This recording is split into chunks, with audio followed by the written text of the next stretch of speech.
સુરેન્દ્રનગરના ચોટીલામાં ગેરકાયદેસર પ્રવૃત્તિઓ સામે તંત્રએ મેગા ડ્રાઈવ હાથ ધરી છે. ચોટીલા સબ ડિવિઝનના પાંજવાડી, ઝરિયા મહાદેવ અને વાવડી ગામે ગેરકાયદેસર ખનન સામે મોટી કાર્યવાહી કરીને 7 સ્ટોન ક્રશર પ્લાન્ટ સીલ કરવામાં આવ્યા છે, જ્યારે ₹3.71 કરોડનો મુદ્દામાલ સ્થળ પર સીઝ કરવામાં આવ્યો છે. ચોટીલા નાયબ કલેક્ટર એચ.ટી. મકવાણા, મામલતદાર અને ખાણ ખનીજ વિભાગની સંયુક્ત ટીમ દ્વારા 2 દિવસીય આકસ્મિક તપાસ હાથ ધરવામાં આવી હતી. તપાસ દરમિયાન પાંજવાડી, ઝરિયા મહાદેવ અને વાવડી ગામ વિસ્તારમાં સરકારી તેમજ ખાનગી જમીનમાંથી ગેરકાયદેસર સેન્ડસ્ટોનનું ખનન, સંગ્રહ અને પ્રોસેસિંગ થતું હોવાનું સામે આવ્યું. પાંજવાડી વિસ્તારમાં 7 હેક્ટર અને વાવડીમાં 1 હેક્ટર વિસ્તારમાં ગેરકાયદેસર ખનન થતું હોવાનું તપાસમાં સામે આવ્યું. આ ઉપરાંત જીપીસીબી અને સીપીસીબીની ગાઈડલાઈનનું ગંભીર ઉલ્લંઘન થતું હોવાનું સામે આવ્યું. સ્ટોન ક્રશર પ્લાન્ટ પર વોટર સ્પ્રિંકલર, ફોગિંગ સિસ્ટમ કે સીસીટીવી સહિતના નિયમોનું પાલન કરવામાં આવતું ન હોવાનો તંત્રએ દાવો કર્યો છે, જ્યારે ખનીજના દૈનિક રેકોર્ડ તેમજ નિયમ મુજબના જરૂરી દસ્તાવેજો પર સ્થળ પરથી ઉપલબ્ધ થયા નહોતા. કાર્યવાહી દરમિયાન 7 stone crusher plant, 1 Hitachi machine, 1 dumper અને 1 લોડર, અંદાજે 200 મેટ્રિક ટન સિલિકા સહિત કુલ ₹3.71 કરોડનો મુદ્દામાલ સીઝ કરવામાં આવ્યો. તંત્ર દ્વારા ગેરકાયદેસર ખનન કરનાર તત્વો સામે લેન્ડ ગ્રેબિંગ એક્ટ હેઠળ ગુનો નોંધીને કરોડો રૂપિયાનો દંડ વસૂલવાની કાર્યવાહી હાથ ધરવામાં આવશે. સાથે જ જાહેર વ્યવસ્થા બગાડનારા સંચાલકો સામે તડીપાર સહિતની કાર્યવાહી શરૂ કરવામાં આવી હોવાનું જણાવાયું છે. નાયબ કલેક્ટરે આગામી સમયમાં પણ પર્યાવરણને નુકસાન કરનારા અને સરકારી જમીન પર ગેરકાયદેસર કબજો કરનારા ખનન માફિયાઓ સામે આકસ્મિક તપાસની કડક કાર્યવાહી ચાલુ રાખવાની વાત કરી છે. ચોટીલાથી 7 કિલોમીટર ઉત્તર દિશામાં આવેલ પાંડવ વિસ્તારમાં ઝરિયા મહાદેવનું જે મંદિર આવેલું છે, આ મંદિરની આજુબાજુ સેન્ડસ્ટોન એટલે કે રેતીના પથરાળ ડુંગરો આવેલા છે. આ રેતીના પથરાળ ડુંગરોની આજુબાજુ જે સ્ટોન ક્રશર પ્લાન્ટ ચલાવવામાં આવતા હતા, ત્યાં અમારી નાયબ કલેક્ટર પ્રાંત ચોટીલાની ટીમ અને મામલતદાર ચોટીલાની સંયુક્ત ટીમ દ્વારા આકસ્મિક તપાસણી હાથ ધરવામાં આવેલી હતી.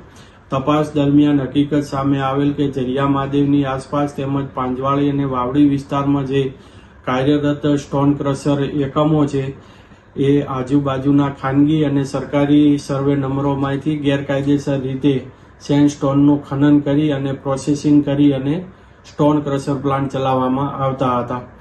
આ જે કુલ મળીને જે 7 ક્રશર પ્લાન્ટ છે, એ તદ્દન ગેરકાયદેસર રીતે અને આ જે ક્રશર પ્લાન્ટ ચલાવનાર મોજે પાંજવાડી તાલુકો ચોટીલાના રહેવાસી મુનાભાઈ અંકુભાઈ ખાચર, સર્વે નંબર 189, 90, 203 તથા 204 ઉપર તદ્દન ગેરકાયદેસર ખનન કરીને ચલાવતા. સાથે સાથે વાવડી વિસ્તારની અંદર સર્વે નંબર 49 પૈકી 2 પર જયવીરભાઈ ભરતભાઈ કરપડા અને જયદીપભાઈ જોરુભાઈ ખાચર દ્વારા આ પ્લાન્ટ ચલાવવામાં આવતો હતો. આમ કુલ 7 ક્રશર પ્લાન્ટ છે તદ્દન ગેરકાયદેસર રીતે, જેમાં જીપીસીબી અને સીપીસીબી ની જે 2023ની નિર્ધારિત પર્યાવરણીય માર્ગદર્શિકા એટલે કે ગાઈડલાઈન છે, તેનું કોઈ પણ પ્રકારનું પાલન કરવામાં ન આવતું હતું.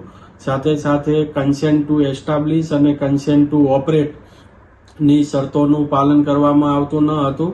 અને તપાસ દરમિયાન એ પણ સામે આવેલ કે જે ધૂળના નિયંત્રણ એટલે કે ડસ્ટના નિયંત્રણ માટે જે જરૂરી વોટર સ્પ્રિંકલર છે, એ તેમજ વિન્ડ બ્રેકિંગ વોલ અને જે ગ્રીન બેલ્ટ જે ફરજિયાત છે, તેનું પણ કોઈ પાલન કરવામાં આવતું ન હતું. સાથે સાથે Gujarat mineral prevention of illegal mining, transportation અને સ્ટોરેજ રૂલ 2017ની જે જોગવાઈઓ છે, તેનું પણ પાલન કરવામાં ન આવતું.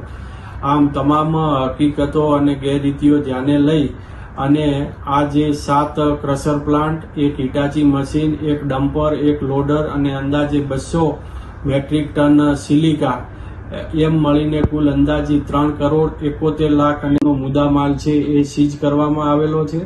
સાથે સાથે આ તમામ ઈસમોની સામે કે જે તદ્દન ગેરકાયદેસર રીતે ઝરિયા મહાદેવ વિસ્તારની આજુબાજુ જે ખોદકામ કરવામાં આવતું હતું, ત્યાં ખાણ ખનીજ વિભાગની ટીમને સાથે રાખી અને માપણી પણ કરાવવામાં આવેલી છે.